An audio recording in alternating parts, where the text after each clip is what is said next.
I'm Jana Classy, and here is what's going on in the housing market in the Eastern Panhandle for September. The main indicators of how things are doing are the buyer demand index, months of inventory, and days on market. So I'll compare those numbers for September to the numbers for past months, see if there are trends showing any upward movement, downward movement. And by the way, our contact information is below if you have any questions about all this or need help in the real estate department.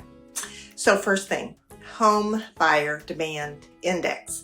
That is still high in the Eastern Panhandle, with Berkeley County showing the highest. All zip codes in Berkeley County are showing high demand for housing. So Berkeley's still strong. Jefferson also mostly in the high range. Few zip codes showing moderate demand. The blue indicates limited demand, and a small portion around Shenandoah Junction is showing that. Morgan's County's demand index is showing steady, limited demand in Great Cacapon. So overall, the Eastern Panhandle is still in pretty high demand. And to put that in perspective, many of the areas in the DC metro area where prices skyrocketed have moved from a high demand status to steady or falling demand, including Frederick, Washington, DC, parts of Northern Virginia. So the Eastern Panhandle, particularly Jefferson and Berkeley, is doing good. And I'm going to talk about why that is a little later. Next thing to look at is months of inventory, which is a good indicator whether we are in a seller's market, buyer's market, or neutral market. Berkeley and Jefferson in September shows less than 4 months of inventory. Morgan, just over 4 months. So all three counties showing a seller's market at this point. So that's all holding steady. Next thing to look at, how long it takes to sell. And this is where we can see a trend. All three counties show steady increases in the time it takes to sell a house. Berkeley has gone up every month for the last 4 months. September shows Berkeley at 14 days on market. Jefferson also shows a jump in days on market up to 20 in September. Same for Morgan, just over 20 days on market in September. According to Realtor.com, the median number of days on market for an American home stands at 31. So even though days on market are trending up here, homes here still sell faster than the median range for the country. So to summarize, we are still in a seller's market.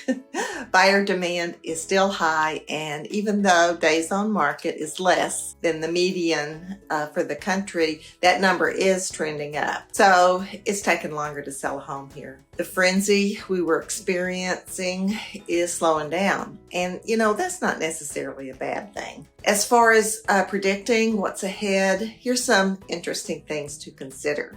According to Freddie Mac, for every 1 percentage point increase in mortgage rates, house sales would decrease by around 5%. Price growth would slow by 4 to 6 percentage points.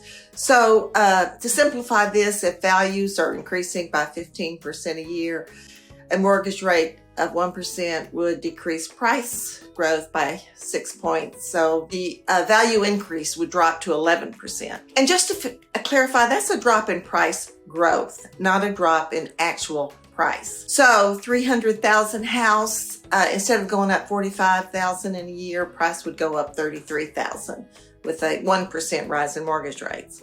Last year, the interest rate was around 3%. It's now 6%.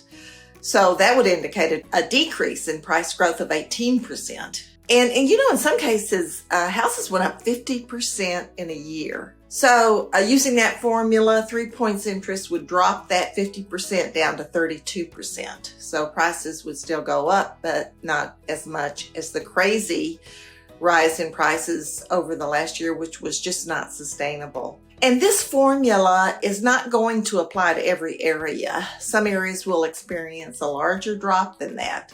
Price growth rates are regional or even local. So what's happening in Chicago could be very different from what's happening in the Eastern Panhandle. Here's another tidbit from Freddie Mac. As work from home becomes increasingly popular, it's anticipated that migration to lower cost areas will continue to rise. Sounds to me like they're talking about the Eastern Panhandle. Lots of people are moving here from high housing cost areas around DC and Baltimore. And if you've ever heard of Dave Ramsey, he's a financial advisor, pretty well known. He's bullish on the housing market. According to him, the current market does not compare to the housing crash in 2008. It's still about supply versus demand, and the demand for houses is not likely to drop below the level of homes for sale anytime soon. 12 million more people need houses now compared to 2007, and there are half as many homes for sale now as there were back then. Millennials are in the prime age to buy houses, and there are millions more 35-year-olds in need of houses now than there were in 2007.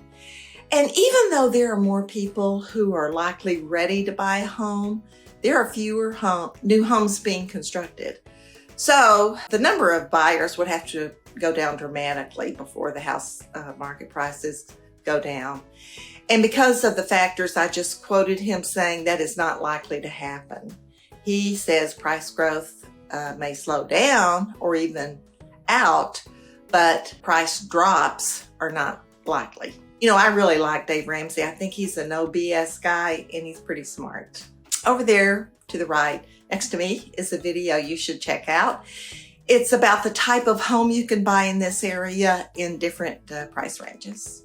Okay, thanks. Have a great week. I'll see you next week.